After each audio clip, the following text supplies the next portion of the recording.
కొణిదెల పవన్ కళ్యాణ్ అనే నేను శాసనం ద్వారా నిర్మితమైన భారత రాజ్యాంగం పట్ల నిజమైన విశ్వాసం విధేయత చూపుతానని, భారతదేశ సార్వభౌమాధికారాన్ని సమగ్రతని కాపాడుతానని, ఆంధ్రప్రదేశ్ రాష్ట్ర మంత్రిగా నా కర్తవ్యాలను శ్రద్ధతో అంతఃకరణ శుద్ధితో నిర్వహిస్తానని,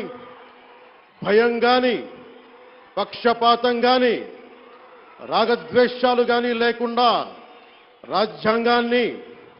శాసనాలని అనుసరించి ప్రజలందరికీ న్యాయం చేకూరుస్తానని దైవ సాక్షిగా ప్రమాణం చేస్తున్నాను. నేను కొణిదెల పవన్ కళ్యాణ్